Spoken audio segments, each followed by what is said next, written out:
سبيل الدموع سبيل مريح تنهد يا صاحي كي تستريح وغص الدعاء.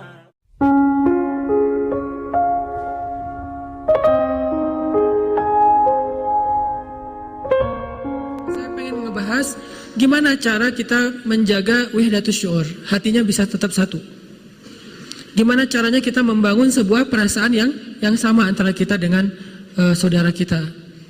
Analoginya sederhana, analogi cowok cewek aja. Gimana biar dia punya perasaan ke kita? Caranya gimana? Gak tahu caranya?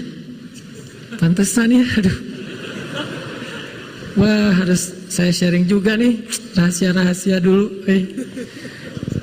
Caranya, kalau kita pengen bangkitin rasa sehati, ada dua. Pertama, ra'fah, kedua, rahmah. Ini konsep Al-Quran ya, nanti saya terjemahin. Pertama, ra'fah, kedua, rahmah. Apa ra'fah? Ra'fah itu peka. Gara-gara kepekaan inilah, jadilah kita orangnya pengertian. Kalau kita nggak punya kepekaan, nggak pengertian. Peka gitu. Kalau telepon jangan lama-lama. Kalau ini dalam analogi ya, jangan lakukan. Nanti saya disalahin lagi. Analogi doang nih. Kita peka, oh kayaknya dia lagi kurang sehat. Langsung datang-datang bawa Panadol. Kayaknya dia masuk angin, datang bawa antangin. Peka. Oh dia romantis banget ya, orangnya peka banget, tahu banget saya lagi gimana. Kayak Nabi itu peka banget sama Aisyah. Kalau Aisyah wajahnya udah humairah, kemerah-merahan, pasti Aisyah lagi malu. Sampai Nabi pekanya ke Aisyah, cara manggil aja Nabi peka. Aisyah lagi marah sama Aisyah lagi senang, itu beda manggilnya. Kalau Aisyah lagi senang, Aisyah tuh akan, kalau lagi senang tuh ngomongnya, wa Rabbi Muhammad, demi Tuhannya Muhammad. Kalau Aisyah lagi ngambek, Aisyah akan bilang, wa Rabbi Ibrahim, demi Tuhannya Ibrahim. Nabi tahu itu tuh. Makanya Aisyah pernah nanya, Nabi gitu. Kalau orang sekarang manggilnya Bibi gitu ya. Abi kalau sekarang mah ya. Terlalu soleh, Abi, Papa lah. Yang ujung-ujung. Tadi semuanya pencitraan nih yang benar nih. Yang kata Aisyah ke Rasulullah, yang kamu tahu nggak aku lagi kalau lagi ngambek atau lagi nggak ngambek? Tahu kata Nabi. Gimana taunya? Nih Aisyah lagi ngetes kepekaan Nabi. Kata Nabi, kamu tuh kalau lagi senang sama aku, kamu akan bilang wa Rabbi Muhammad, wa Rabbi Muhammad. Bisa artinya demi Tuhan Muhammad, bisa artinya alhamdulillah dalam bahasa yang lain. Tapi kalau kamu lagi ngambek, kamu akan bilang wa Rabbi Ibrahim. Kalau Aisyah udah ngomongin wa Rabbi Ibrahim, nggak nyebut, padahal suaminya juga kan Nabi kan? Kayak kita, suami kita tuh misalnya, suami kita, istri kita. Bahaya. Bahaya Saya nggak punya suami, semua punya istri. Tapi dia perempuan ya, bukan laki-laki. Nah, kalau istri kita, sebutlah istri kita tuh misalnya pinter masak. Dia punya kayak brand cake gitu atau apalah, punya masakan yang khas. Sebutlah misalnya istri kita tuh pinter masak dan punya warung Padang. Kalau kita lagi senang, kita akan bilang, ah ini kayak masakan mama nih. Gitu kan ya? Kalau kita lagi nggak senang, kita bilang, wah kayak masakan ibu saya nih. Nah, orang yang peka kayak gitu tuh. Nah, tinggal kita peka nggak dengan saudara kita? Persaudaraan. Apa yang membuat dia bete? Apa yang membuat dia nggak nyaman? Apa yang membuat dia tersinggung? Apa yang membuat dia ilfil?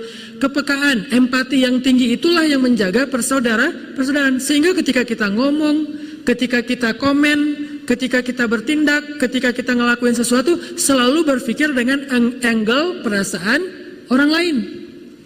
Baik itu keluarga kita, tetangga kita, teman main kita, teman sekolah kita, beda sekolah, beda komunitas, apapun lah, bahkan beda agama sekalipun, kita jaga dari angle dia. Makanya Allah saking ngejaganya nih, Allah bilang, janganlah kalian mencela Tuhan-Tuhan mereka, sehingga mereka akan mencela Tuhan kalian tanpa mereka fahami. Beda agama kan? Yang satu muslim, yang satu non muslim. Kita jaga, jangan sampai kita ngeledekin Tuhan mereka. Jangan sampai kita ngeledekin syariat mereka. Jangan sampai kita ngeledekin hal-hal yang sakral dalam persepsi dalam persepsi dan kepercayaan mereka. Ketika kita lakuin itu, nanti mereka pasti akan membalas, terjadilah perpecahan. Itu diajarkan di Al-Quran.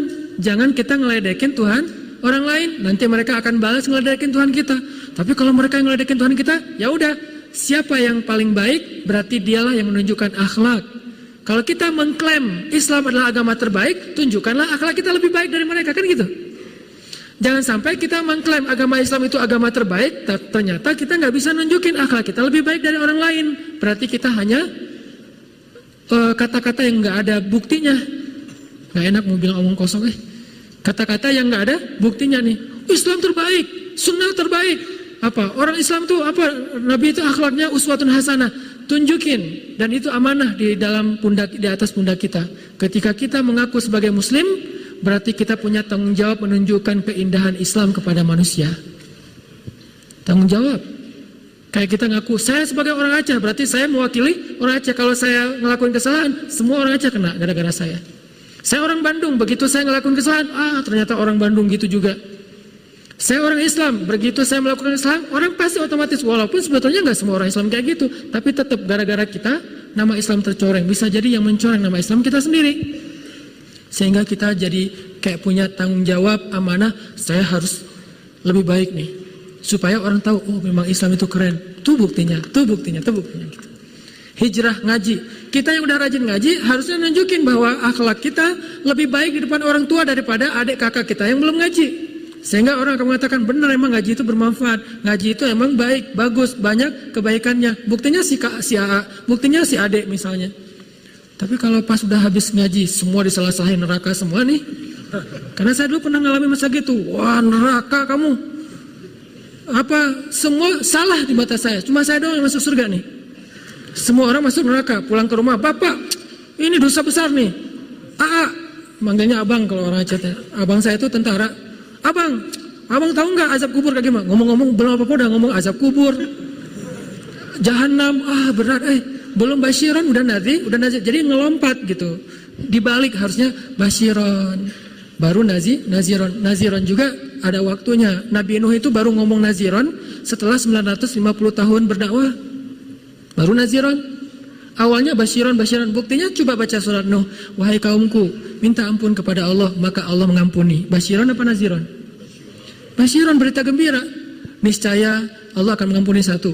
Lalu Allah akan memberikan kepada kalian harta. Basyiran atau naziran?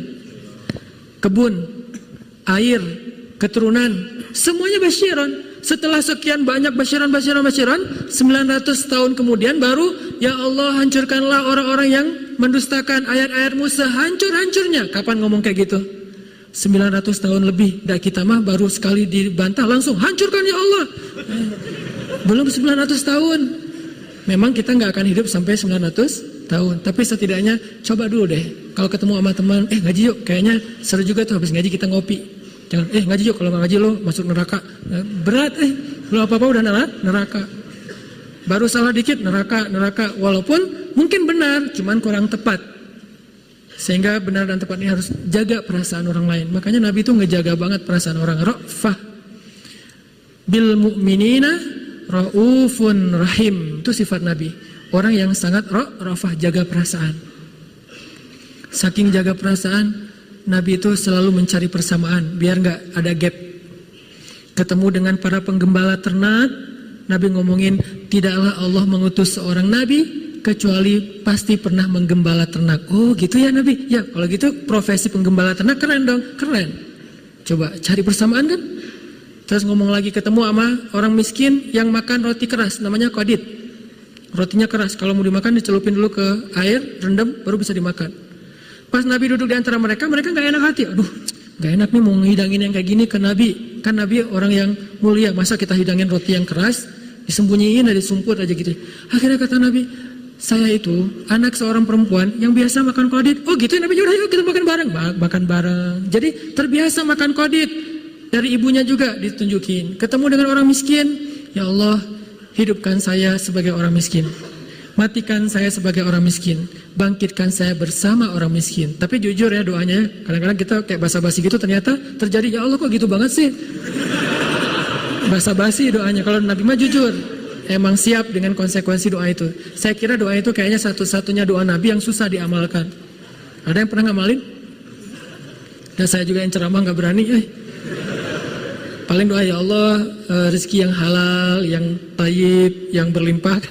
Nggak ada berani, ya Allah hidupkan saya sebagai orang miskin. Malam sepertiga malam, lagi hujan, lagi baper berat. Coba doain itu kalau berani. Satu-satunya doa yang kita berharap nggak dikabulkan ya Allah jangan dikabulkan, cuma basa-basi doang misalnya, itu bahaya. Ketemu orang miskin, Nabi ngomong kayak gitu. Ketemu sama orang kaya, Nabi akan bicara tentang sebaik-baik pekerjaan adalah berdagang. Coba. Jadi semua orang itu jadi happy gitu kalau ketemu Nabi. Ada aja pembicaraan yang sama mereka. Walaupun kadang-kadang Nabi kayak iseng gitu, godain doang, tapi tetap dibesarkan hatinya dan motivasi. Nabi, kata seorang nenek-nenek, Nabi kan udah pernah ke surga, ngelihat saya nggak di surga? Enggak tuh, nggak pernah ngelihat nenek-nenek kayak ibu di sana. Gitu. Sebelum dia nangis, daripada dia nangis unfollow kan, wah jangan deh. Langsung Nabi bilang, karena ibu nanti di surga akan muda lagi. Oh Nabi selfie. Dicari sesuatu yang selalu bikin orang happy. Duduk sama Ali makan. Ali kan gitu ya, mau godain Nabi dibalas. Ini menunjukkan zakat cerdasnya Nabi itu. Makan, tulang-tulangnya ditaruh di tempat Nabi semuanya. Kayak makan ayam gitu atau ikan, pokoknya tulangnya ditaruh di tempat Nabi. Pas sudah selesai makan, Ali bilang, Nabi makannya paling banyak tuh, tulangnya numpuk, kata Ali. Kata Nabi, Ali tulang-tulangnya juga dihabisin. Wah, lebih ngeri daripada Nabi. Nabi tulangnya masih disisain, Ali tulangnya dihabisin. Oh iya. Coba, Ali itu terkenal sahabat cerdas loh, tapi masih kalah cerdas sama Nabi. Tapi kan ledek-ledekan ya, jadi kita sama teman supaya akrab bisa kayak gitu, selama tidak sara, nggak terlalu ke pribadi, jangan pakai kata-kata J lah, kasihan ya. Udah aja, statusnya titik-titik gitu doang, nggak usah sampai jelas gitu teh. Menjaga perasaan. Saya jaga banget perasaan kalau di caption tuh. Makanya teman-teman kalau yang memperhatikan, caption saya tuh berganti dalam hitungan menit. Posting. Aduh, kayaknya ada yang salah ngomong nih. Langsung ganti caption. Kenapa? Takut ada yang tersinggung. Takut ada ini namanya ra'fah. Menjaga jangan sampai menyinggung orang lain. Bukan labil itu teh. Dikit sih. Apalagi kalau lagi nulis caption habis dimarahin istri kan, itu paling sering ganti tuh. Jadi teman-teman kalau ngelihat saya captionnya gonta-ganti, Ustaz habis dimarahin istri ya. Labil. Kenapa? Menjaga perasaan. Aduh, kalau saya ngomong gini ntar gimana ya perasaan dia? Itu harusnya yang kita coba fokus kalau pengen jaga persatuan.